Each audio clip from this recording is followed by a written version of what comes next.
Hello guys, कक्षा 9 की science में आप सभी लोगों का स्वागत है।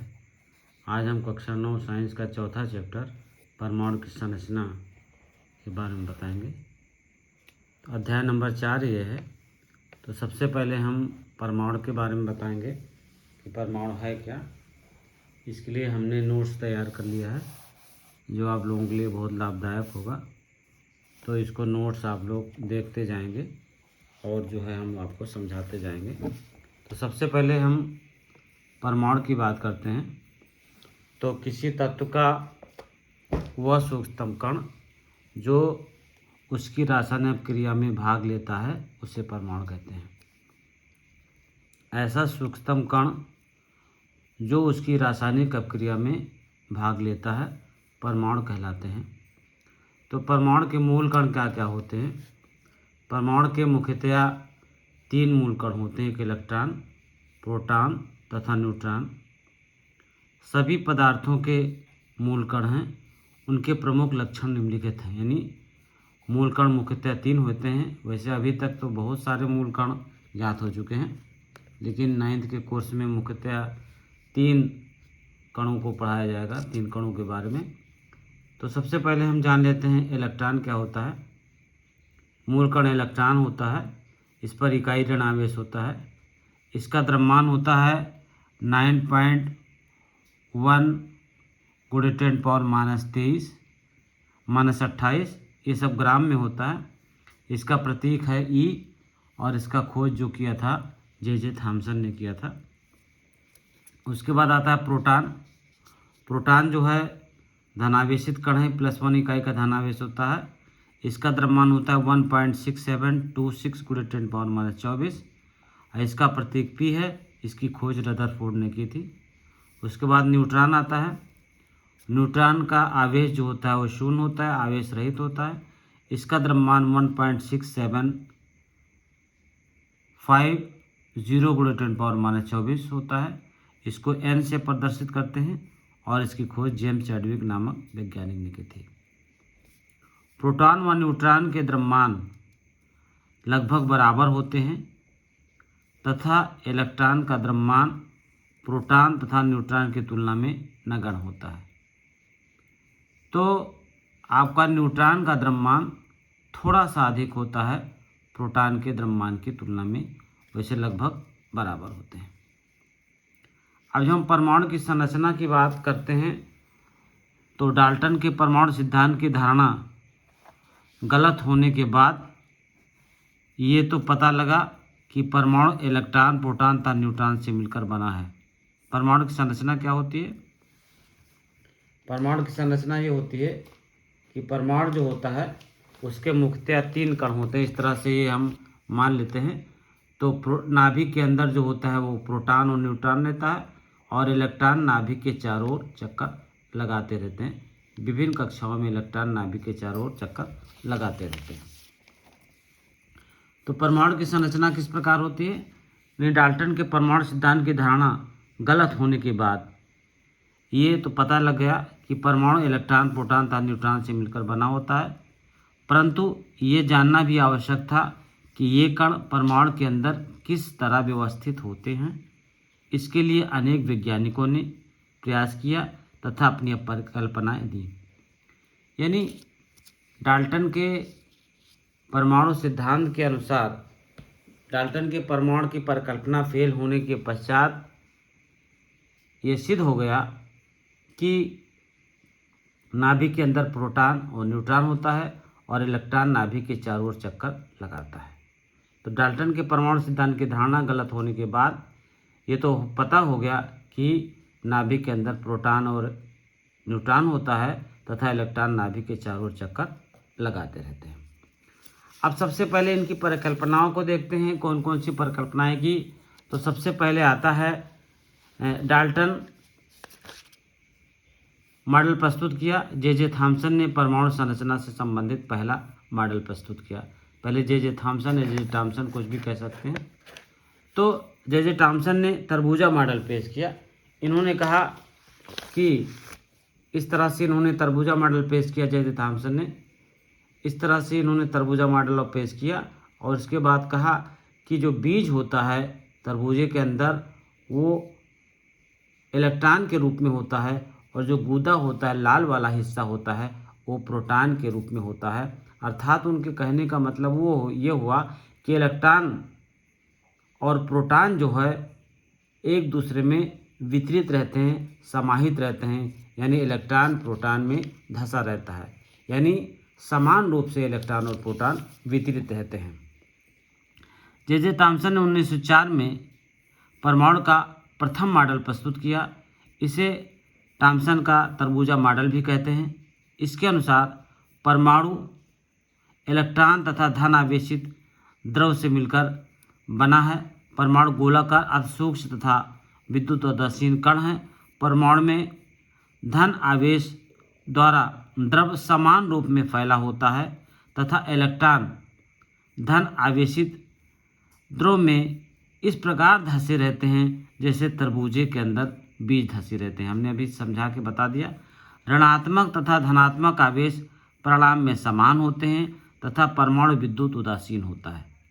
रदरफोर्ड के अल्फा कण के प्रकरण से सिद्ध हो गया कि थॉमसन का ये मॉडल दोषपूर्ण है। यानी जे थॉमसन ने जो तरबूजा मॉडल इस तरह से दिया, उन्होंने कहा कि इलेक्ट्रॉन और प्रोटॉन एक समान रूप से वितरित रहते हैं, यानी प्रोटॉन और न्यूट्रॉनों की संख्या प्रोटॉन और इलेक्ट्रॉनों की संख्या जो होती है वो समान होती है, यानी नाभिक की परिकल्पना जे थॉमसन ने नहीं कर पाई।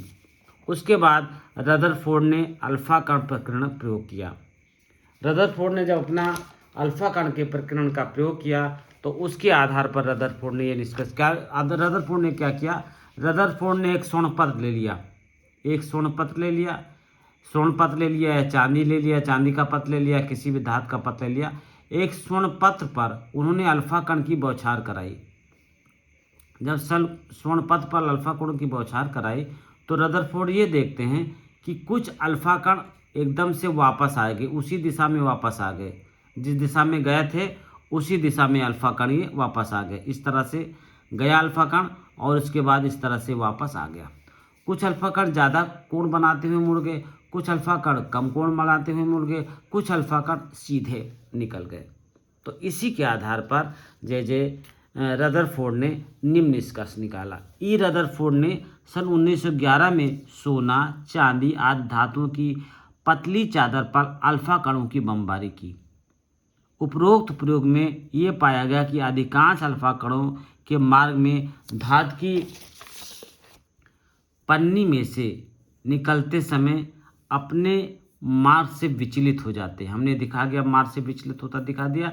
रदरफोर्ड ने निम्न निष्कर्ष निकाले। क्या निष्कर्ष निकाला रदरफोर्ड ने? अपने अल्फा कण प्रकरणों के आधार पर कहा कि अधिकांश अल्फा कणों को मार्ग में धातु की पन्नी में से निकलते समय कोई विचलन नहीं होता है, अर्थात परमाणु का अधिकांश भाग खोखला, यानी कुछ अल्फा कण सीधे चले जाते हैं। यहाँ पर देख लीजिए, कुछ अल्फा कण सीधे चले गए। इसके आधार पर उन्होंने यह निष्कर्ष निकाला कि परमाणु का अधिकांश भाग खोखला है। ठीक है। कुछ अल्फा कण धातु की पन्नी से टकराकर वापस लौट आते हैं, अतः इससे ये सिद्ध होता है कि परमाणु के मध्य में कोई धनावेशित एवं भारी कण है। अब कुछ अल्फा कण क्या हुए, यहाँ से टकराए धातु की पन्नी से और सीधे वापस उसी दिशा में वापस लौट आ गए। इससे क्या सिद्ध होता है? इससे सिद्ध होता है कि नाभिक के अंदर कोई न कोई भारी कण है और वो धनात्मक कण है, तभी रिपल्सन हुआ है, तभी प्रतिकर्षण हुआ है और वो वापस उसी दिशा में वापस चले गए हैं। तो अंदर क्या मान लिया उन्होंने कि नाभिक के अंदर कोई धन आवेशित और भारी कण है। हमने पहले ही धन आवेशित बना दिया। इसका मतलब नहीं, नाभिक जब रदरफोर्ड ने प्रयोग किया तो इसके आधार पर देखा कि नाभिक के अंदर धन आवेशित कण हैं। ऐसे कणों की संख्या जिनके मार्ग में विचलन हो जाता है बहुत कम है, मार्ग में विचलन होता बहुत कम है, अतः धनावेशित एवं भारी कणों द्वारा घेरा हुआ स्थान बहुत कम होता है। यानी जो घेरा हुआ स्थान होता है, यहाँ पर देख लीजिए, घेरा हुआ स्थान ये बहुत कम है। ठीक है, घेरा हुआ स्थान क्या है? ये बहुत कम है।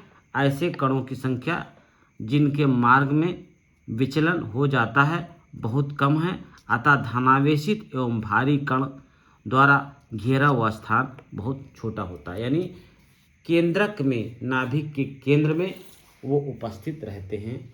और इस तरह से ये इसके आधार पर रदरफोर्ड ने ये निष्कर्ष निकाला कि परमाणु का लगभग समस्त भार तथा कुल धनावेश उसके केंद्र में एक सूक्ष्म आयतन में स्थित होता है। क्या निष्कर्ष निकाला? रदरफोर्ड ने क्या निष्कर्ष निकाला? इसके आधार पर उन्होंने निष्कर्ष निकाला कि परमाणु का लगभग समस्त भार तथा कुल धनावेश उसके केंद्र में एक सूक्ष्म आयतन में स्थित होता है। रदरफोर्ड के इस भाग को केंद्रक कहते हैं। रदरफोर्ड ने इस भाग को केंद्रक कहा या नाभिक कहते हैं। यानी जो ये बीच में होता है, सबसे बीच में स्थित भाग होता है, ये केंद्रक कहलाता है या नाभिक कहलाता है। रदरफोर्ड ने इसको केंद्रक या नाभिक कहा। अब इसके आधार पर रदरफोर्ड ने परमाणु मॉडल पेश किया। तो इसके आधार पर नाभिक का संगठन कैसे होता है? किसी परमाणु में सभी प्रोटॉनों और उसके न्यूट्रॉन उसके नाभिक में स्थित होते हैं। किसी परमाणु में, कोई भी परमाणु है तो उसकी, जैसे ये परमाणु है आपका, कोई भी तत्व बना लीजिए, किसी भी परमाणु का बना लीजिए संरचना, तो नाभिक के अंदर क्या होगा? प्रोटॉन होगा और न्यूट्रॉन होगा। नाभिक के अंदर प्रोटॉन और न्यूट्रॉन होगा और इलेक्ट्रॉन नाभिक के चारों ओर चक्कर लगाते रहते हैं। तो ये आपको सिद्ध करना है नाभिक का संगठन कैसे होता है। हेडिंग डाल के लिखेंगे, किसी परमाणु में सभी प्रोटॉनों व उनके न्यूट्रॉन उसके नाभिक में स्थित होते हैं तथा इलेक्ट्रॉन नाभिक के बाहर रहते हैं। यानी इलेक्ट्रॉन नाभिक के चारों ओर चक्कर लगाते रहते हैं। अब रदरफोर्ड का परमाणु मॉडल क्या आया? रदरफोर्ड ने इसके आधार पर, अपने प्रयोग के आधार पर रदरफोर्ड ने परमाणु मॉडल प्रस्तुत किया। इनके अनुसार परमाणु गोलाकार अतिसूक्ष्म विद्युत उदासीन कण होता है। परमाणु क्या होता है? गोलाकार अतिसूक्ष्म विद्युत उदासीन कण होता है। परमाणु का समस्त धनावेश तथा लगभग समस्त द्रव्यमान उसके केंद्र में संचित रहता है। परमाणु का समस्त धनावेश तथा समस्त द्रव्यमान उसके केंद्र में संचित रहता है। परमाणु के इस भाग को परमाणु का नाभिक कहते हैं। नाभिक का आयतन परमाणु के आयतन की तुलना में बहुत कम होता है। यानी नाभिक का आयतन जो होता है बहुत छोटा होता है। देखिए, नाभिक का आयतन जो है बहुत छोटा है और परमाणु आयतन बहुत बड़ा होता है। तो नाभिक का आयतन परमाणु के आयतन की तुलना में बहुत छोटा होता है। परमाणु में इलेक्ट्रॉन तथा प्रोटॉन होते हैं। परमाणु में प्रोटॉन उसके नाभिक में तथा इलेक्ट्रॉन नाभिक के बाहर होते हैं। अब परमाणु में क्या होते हैं? इलेक्ट्रॉन और प्रोटॉन होते हैं। परमाणु में ये है प्रोटॉन हो गया, ये प्रोटॉन नीचे अंदर हो गया, इलेक्ट्रॉन नाभिक के चारों ओर चक्कर लगाता है। यानी परमाणु में प्रोटॉन और न्यूट्रॉन दोनों होते हैं, इलेक्ट्रॉन नाभिक के चारों ओर चक्कर लगाते रहते हैं। तो परमाणु में इलेक्ट्रॉन तथा प्रोटॉन होते हैं। परमाणु में प्रोटॉन उसके नाभिक में तथा इलेक्ट्रॉन नाभिक के बाहर घूमते रहते हैं, चक्कर लगाते रहते हैं। परमाणु में इलेक्ट्रॉन नाभिक के चारों ओर जिन पथों पर घूमते हैं उन्हें इलेक्ट्रॉन की कक्षाएं कहते हैं। जिन पथों पर घूमते हैं उन्हें कक्षाएं कहते हैं। यानी जिन पथों पर घूमते हैं, मान लीजिए ये पहला पथ है, मान लीजिए ये नाभिक है और ये पहली कक्षा हो जाएगी, ये दूसरी कक्षा हो जाएगी, ये तीसरी कक्षा हो जाएगी। इस तरह से इलेक्ट्रॉन विभिन्न कक्षाओं में घूमते रहते हैं, जिन्हें कक्षाएं कहते हैं। इलेक्ट्रॉन नाभिक के चारों ओर वृत्तीय कक्षाओं में घूमते रहते हैं। यानी गोलाकार कक्षाओं में इलेक्ट्रॉन नाभिक के चारों ओर घूमते रहते हैं। गोलाकार कक्षा में इलेक्ट्रॉन नाभिक के चारों ओर घूमते रहते हैं। परमाणु का नाभिक परमाणु के इलेक्ट्रॉन को अपनी ओर आकर्षित करता है, लेकिन वृत्तीय गति के कारण उत्पन्न अपकेंद्र बल उस बल को संतुलित करता है। अब परमाणु का जैसे ये है, मान लीजिए ये नाभिक है और इलेक्ट्रॉन जो होता है, तो चूंकि ये निगेटिव होता है और यहाँ पर पॉजिटिव होता है, तो निगेटिव पॉजिटिव को आकर्षित करता है। लेकिन वृत्तीय गति जब होती है तो उस पर अपकेंद्र बल लगता है, और इस अपकेंद्र बल के कारण ये इलेक्ट्रॉन और प्रोटॉन संतुलित रहते हैं और इलेक्ट्रॉन नाभिक के चारों ओर चक्कर लगाते रहते हैं। परमाणु का नाभिक परमाणु के इलेक्ट्रॉन को अपनी ओर आकर्षित करता है, लेकिन वृत्तीय गति के कारण उत्पन्न अपकेंद्र बल उस बल को संतुलित करता है। ठीक है, उस बल को क्या करता है? संतुलित करता है। रदरफोर्ड के परमाणु के नाभिकीय मॉडल की रचना सूर्यमंडल के समान है। सूर्यमंडल के समान है जिसमें विभिन्न ग्रह सदैव सूर्य के चारों ओर चक्कर लगाते हैं। सौरमंडल के समान है। सौरमंडल यहाँ कर लीजिए, सौरमंडल या सूर्यमंडल को भी कर लीजिए। सौरमंडल के समान है जिसमें विभिन्न ग्रह सदैव सूर्य का चक्कर लगाते रहते हैं। अब रदरफोर्ड के मॉडल में क्या कमी आ गई? तो ये तो सारे रदरफोर्ड के मॉडल हो गए। आप इसको नोट्स बना लीजिएगा, इसके उतार लीजिएगा। मैंने समझाते चल रहा हूँ, उसको समझ लेना है, और आपको नोट्स जो मैं दे रहा हूँ इस तरह से नोट्स बना रहा हूँ उसी को आपको लिखना है। अब रदरफोर्ड के परमाणु मॉडल में क्या कमी आ गई? ये परमाणु के स्थायित्व की व्याख्या करने में असफल रहा। यानी स्थायित्व की व्याख्या करने में ये असफल रहा, यानी स्थायित्व बना रहता है, ये इन्होंने व्याख्या नहीं कर पाई। रदरफोर्ड के मॉडल में अलग अलग कक्षाओं में उपस्थित इलेक्ट्रॉनों की संख्या निश्चित नहीं कर पाए, और अलग अलग कक्षाओं में कितनी संख्या होनी चाहिए? पहली कक्षा में 2 होनी चाहिए, दूसरी कक्षा में 8 होनी चाहिए, तीसरी कक्षा में 18 होनी चाहिए, ये रदरफोर्ड सुनिश्चित नहीं कर पाए। और रदरफोर्ड का परमाणु मॉडल हाइड्रोजन के स्पेक्ट्रम की व्याख्या करने में असफल रहा। रदरफोर्ड का जो परमाणु मॉडल था वो ए सिंगल तत्व जिसका परमाणु क्रमांक 1 होता है हाइड्रोजन, उसकी भी व्याख्या करने में रदरफोर्ड साहब असफल रहे। ठीक है, तो क्या हुआ? अब इन मॉडलों को सुधार करने के लिए बोहर या बोर का परमाणु मॉडल पेश किया गया।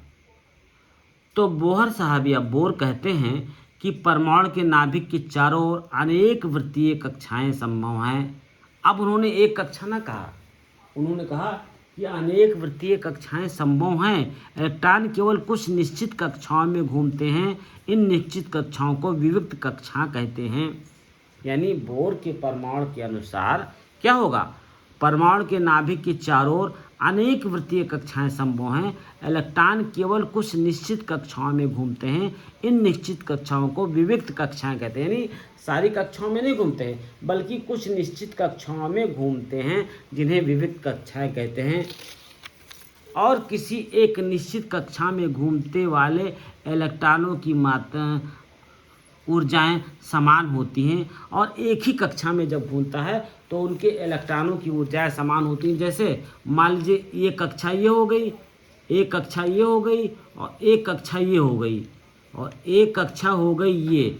तो जितनी कक्षाओं में घूमते हैं, एक ही कक्षा में घूमते हैं तो उनकी ऊर्जा समान होती है। अगर पहली कक्षा में घूमते हैं तो ऊर्जा समान होती है, दूसरी कक्षा में घूमते हैं तो दूसरी कक्षा की ऊर्जा समान होती है, तीसरी कक्षा में घूमते हैं तो तीसरी कक्षा की ऊर्जा समान होती है। यहाँ पर प्रोटॉन और न्यूट्रॉन होता है तो इनकी ऊर्जाएं समान होती हैं। किसी एक निश्चित कक्षा में घूमने वाले सभी इलेक्ट्रॉन की ऊर्जाएं समान होती हैं।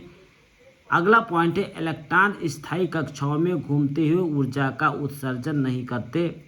यानी इलेक्ट्रॉन अगर स्थायी कक्षा में घूमते हैं तो ऊर्जा का उत्सर्जन नहीं करते हैं। इलेक्ट्रॉन स्थायी कक्षाओं में घूमते हुए ऊर्जा का उत्सर्जन नहीं करते। हमने ये बना दिया है, हाफ बना दिया है, ये नाभिक हो गया। ये पूरा बना लीजिएगा, पूरा भी बना सकते हैं, हमने हाफ बना दिया है। यहाँ से पूरा बना लीजिए, तो इस तरह से हमने हाफ बना दिया है, प्रदर्शन कर दिया है। तो इस तरह से इलेक्ट्रॉन स्थायी कक्षाओं में घूमते ऊर्जा का उत्सर्जन नहीं करते हैं। इलेक्ट्रॉन की कक्षाओं को क्रमशः KLMN आदि अक्षरों या अंकों 1, 2, 3 आदि द्वारा प्रदर्शित करते हैं। जैसे इलेक्ट्रॉन नाभिक के चारों ओर चक्कर लगा रहे हैं तो पहली कक्षा को K कक्षा, दूसरी को L कक्षा, तीसरी को M कक्षा या 1, 2, 3 कहते हैं। KLMN कहते हैं या 1, 2, 3 कहते हैं, कुछ भी वहाँ मान सकते हैं। इलेक्ट्रॉन कक्षाओं को ऊर्जा स्तर भी कहते हैं। इलेक्ट्रॉन कक्षाओं की ऊर्जा स्तर कहते हैं। इलेक्ट्रॉन नाभिक के चारों ओर चक्कर लगाते लगाते अपनी ऊर्जा का उत्सर्जन भी कर लेता है। अगर पिछली कक्षा से, बड़ी वाली कक्षा से छोटी कक्षा में जाता है, अगर ऊर्जा ग्रहण कर लेता है तो बड़ी वाली कक्षा से छोटी कक्षा में जाता है, लेकिन 10⁻⁸ सेकंड तक रहता है। और अगर ऊर्जा निकाल देता है, ऊर्जा ग्रहण कर लेता तो छोटी वाली कक्षा से बड़ी कक्षा में, ऊर्जा निकाल देगा तो बड़ी वाली कक्षा से छोटी वाली कक्षा में चला जाता है, लेकिन 10 केवल 8 सेकंड तक रहता है। तो जितना नोट्स में बना है उतना ही लिखना है आपको, बाकी समझाने के लिए मैं बता रहा हूँ। जितना नोट्स में मैंने लिखा है उतना ही नोट्स आपको बनाना है, बाकी मैं समझाने के लिए आपको लिख रहा हूँ। तो इसको देखते चले जाइए आप, ठीक है। तो यहाँ पर आप ये देख लेंगे कि किस तरह से जो है इलेक्ट्रॉनों का वितरण होता है, और इलेक्ट्रॉन अगर किसी कारणवश उसको ऊर्जा मिल जाती है तो अगली कक्षा में, ऊर्जा निकाल देता तो पिछली कक्षा में कूद जाता है, लेकिन 10⁻⁸ सेकंड तक ही रहता है। अब न्यूट्रॉन के बारे में समझ लीजिए। सन 1932 में जेम्स चैडविक ने एक और अर्थात तीसरे कण की खोज की, जो अनावेशित और द्रव्यमान प्रोटॉन के द्रव्यमान के बराबर होता था, यानी होता है या होता था। इसका न्यूट्रॉन नाम पड़ा। इसका प्रतीक n⁻0 दिया गया। ये कण परमाणु के नाभिक में स्थित होता है। इस प्रकार परमाणु के नाभिक में 2 कण प्रोटॉन तथा न्यूट्रॉन विद्यमान रहते हैं। अभी तक रदरफोर्ड, नील्स बोर के अनुसार केवल नाभिक में प्रोटॉन था, इलेक्ट्रॉन नाभिक के चारों ओर चक्कर लगाते रहते थे, लेकिन यहाँ पर इन्होंने ये दिया कि चैडविक साहब ने दिया कि परमाणु के अंदर प्रोटॉन और न्यूट्रॉन दोनों होते हैं। तो इस तरह से उन्होंने प्रोटॉन और न्यूट्रॉन की व्याख्या कर दी। तो न्यूट्रॉन के बारे में समझ लीजिए आप। इसके बाद इसका फिगर आप बना लेंगे, जैसे हाइड्रोजन हो गया, ठीक है, हीलियम हो गया, लिथियम, बेरिलियम, बोरान, कार्बन, इस तरह से इन सब का फिगर आप बना लेंगे। इस तरह फिगर बना हुआ है सारे तत्वों का। इलेक्ट्रॉन दिया हुआ, इलेक्ट्रॉन दिखाया गया है, और प्रोटॉन और न्यूट्रॉन दिखा दिया गया है। केवल इसमें प्रोटॉन दिखाया गया है, और इलेक्ट्रॉन इस तरह से नाभिक के चारों ओर चक्कर लगाता है। इसको आप बना सकते हैं अपनी कॉपी में, ठीक। अगर ज़रूरत पड़ेगी तो आप लोग इसको भी बना लेंगे। इस तरह से इसको बना लेना है, ठीक है। अब विभिन्न कक्षाओं में इलेक्ट्रॉनों का वितरण कैसे होता है। बोर ने विभिन्न कक्षाओं में इलेक्ट्रॉन का वितरण बताया। विभिन्न कक्षाओं में इलेक्ट्रॉन का वितरण के लिए बोर और बरी ने कुछ नियम प्रस्तुत किए, जिसे बोर-बरी के नियम से जाना जाता है। बोर-बरी ने दोनों मिलकर कुछ नियम प्रस्तुत किए, जिसे बोर-बरी के नियम से जाना जाता है। पहला नियम है, इस नियम के अनुसार कि किसी कक्षा में उपस्थित इलेक्ट्रॉनों की अधिकतम संख्या 2n² के अनुसार होती है। किसी कक्षा में इलेक्ट्रॉनों की अधिकतम संख्या कितनी होती है? 2n² के अनुसार होती है, जहाँ n कक्षा की क्रम संख्या है, ठीक है। इस नियम के अनुसार किसी कक्षा में उपस्थित इलेक्ट्रॉनों की अधिकतम संख्या 2n² के अनुसार होती है, जहाँ n कक्षा की क्रम संख्या है। पहले कक्षा के लिए n बराबर 1 होता है, तो 2n² हो गया, तो पहली कक्षा के लिए n के स्थान पे 1 रख देंगे, तो 2 गुणे 1 का स्क्वायर 1, तो 2 हो जाएगा। इसी प्रकार दूसरी कक्षा के लिए n बराबर 2 रख देंगे, तो 2 दूनी 4, दूनी 8, तो दूसरी कक्षा में अधिकतम 2 इलेक्ट्रॉन होंगे।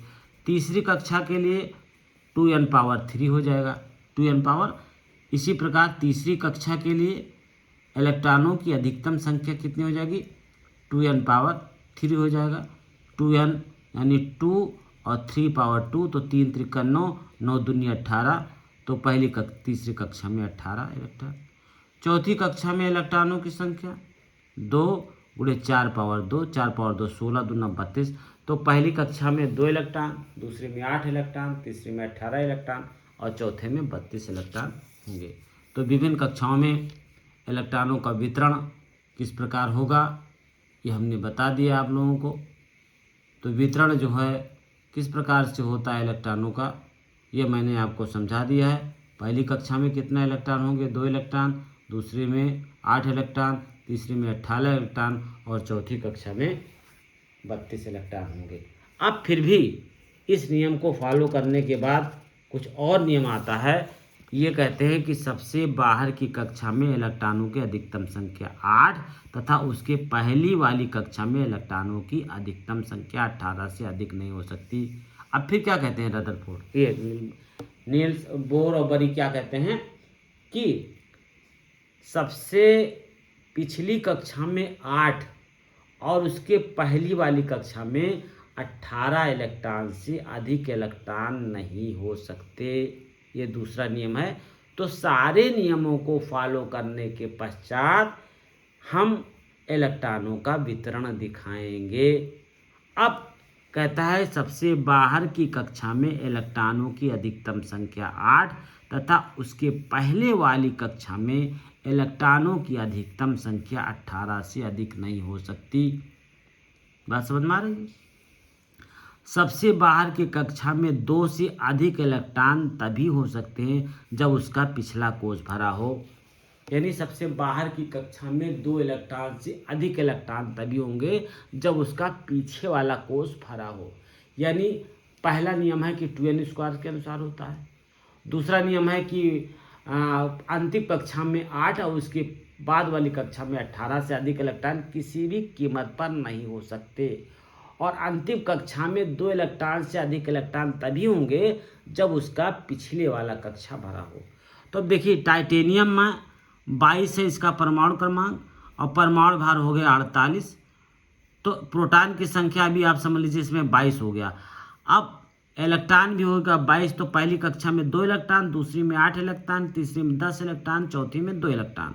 अंतिम कक्षा में 2 इलेक्ट्रॉन से अधिक इलेक्ट्रॉन नहीं हो गया क्योंकि इसका पिछला कोष नहीं भरा है। तो पहले में 2, दूसरे में 8, तीसरे में 10 और चौथे में 2 इलेक्ट्रॉन।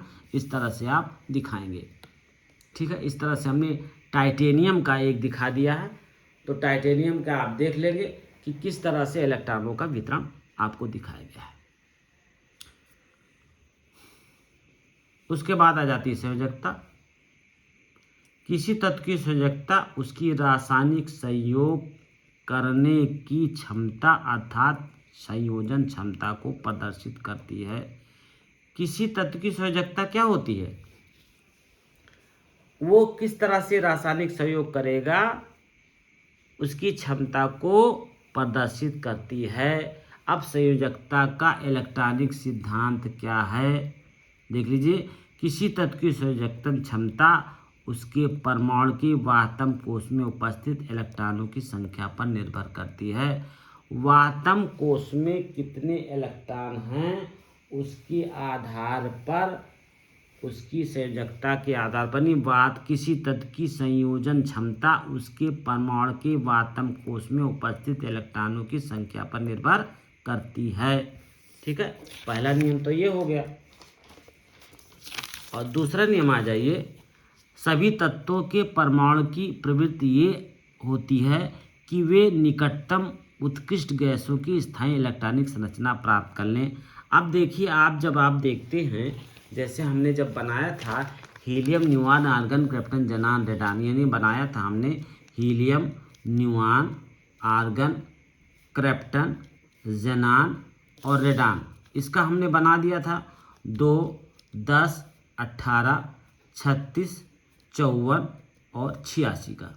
ठीक है, हमने helium, neon, argon, krypton, ज़ेनान, radon का हमने बनाया था 2, 10, 18, 36, 54, 86 का। परमाणु क्रमांक ये होता है कि उसका अंतिम कोष क्या होता है, अंतिम कोष संतुष्ट होता है। इसलिए ये किसी भी गैस यानी किसी भी तत्व के साथ संयोग नहीं करते हैं। इनका अंतिम कोष जो होता है पूर्ण होता है। तो जिस तत्व का अंतिम कोष पूर्ण होता है वो किसी भी तत्व के साथ संयोग नहीं करते। जैसे ये देख लीजिए आप लोग यहाँ पर देखिए, इसका स्क्रीनशॉट लेना हो तो ले सकते हैं आप लोग। Helium, neon, argon, krypton, जेनान radon 2, 10, 18, 36, 54, 86। अंतिम कक्षा में 8 इलेक्ट्रॉन इसके भी आ रहे हैं, अंतिम कक्षा में 8 इलेक्ट्रॉन इसके, अंतिम कक्षा में 8 इलेक्ट्रॉन इसके, अंतिम कक्षा में 8 इलेक्ट्रॉन इसके, अंतिम कक्षा में 8 इलेक्ट्रॉन इसके, अंतिम कक्षा में 2 इलेक्ट्रॉन इसके आगे। यानी ये अक्रिय तत्व हैं, ये किसी भी रासायनिक संयोजन के साथ, किसी भी तत्व के साथ संयोजन नहीं करते। तो इसका स्क्रीनशॉट लेना होगा, तो आप स्क्रीनशॉट इसका ले लीजिए और इस तरह से यहाँ पर आप लोग इसको लिख सकते हैं। तो अब क्या हो गया, इसका हमने बता दिया था कि अब जैसे हाइड्रोजन हो गया, हाइड्रोजन का 1H1 होता है, तो एक परमाणु, सोडियम का 281 हो गया, क्लोरीन का 287 हो गया, और नाइट्रोजन का 2, 3 और 5 हो गया। तो अंतिम कक्षा में हमने बताया था अगर 1, 2 या 3 इलेक्ट्रॉन या 4 इलेक्ट्रॉन बचते हैं, जैसे मैं यहाँ पर लिख रहा हूँ, देखिए ध्यानपूर्वक आप लोग, यहाँ पर लिख रहा हूँ मैं, जैसे हमने लिख दिया हाइड्रोजन, लिख दिया यहाँ पर लिख दिया हीलियम, ठीक है, आई लिख दिया यहाँ पर, देखिए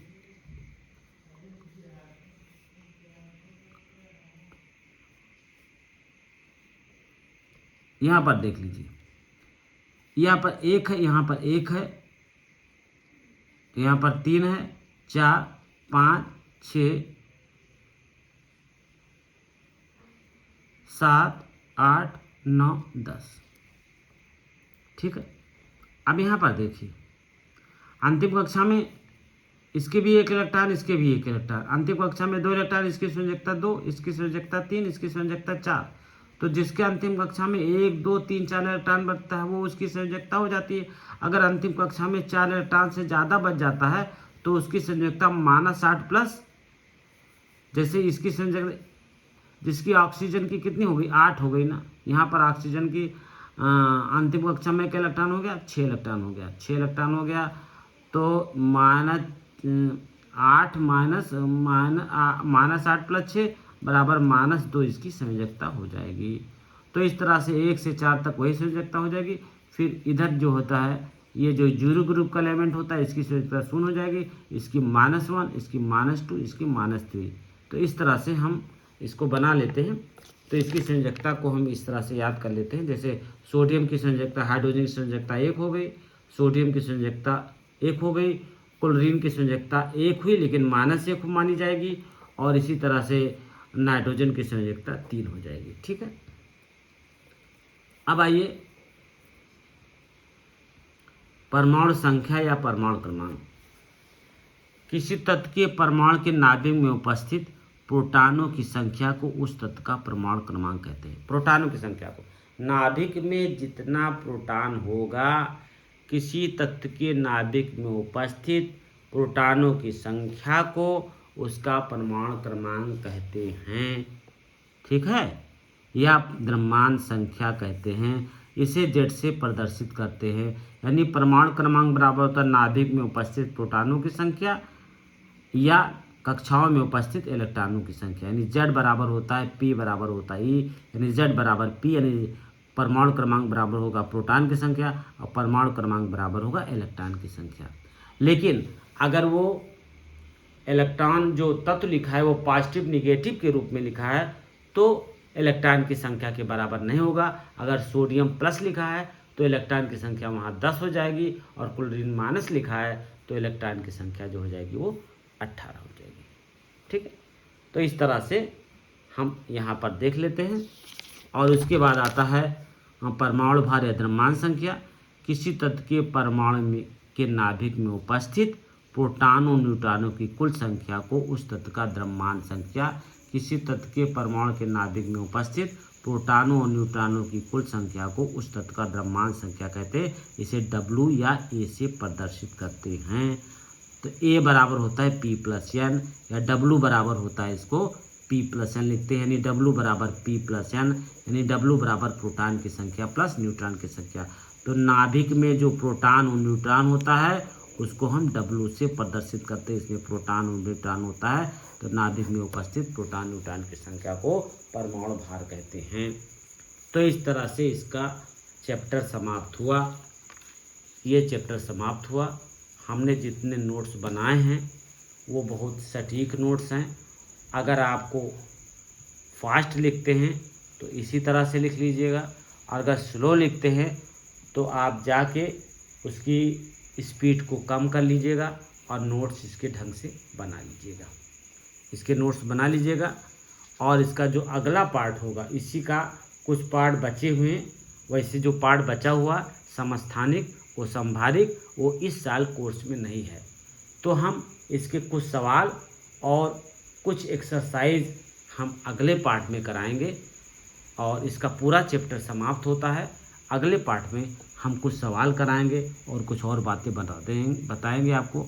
अगर आपको चैनल समझ में आता है तो चैनल को लाइक और सब्सक्राइब ज़रूर करें, अपने साथियों में इसको शेयर करें, ज़्यादा से ज़्यादा इसको प्रसारित करें, जिससे ज़्यादा से ज़्यादा लोग इसका लाभ उठा पाए।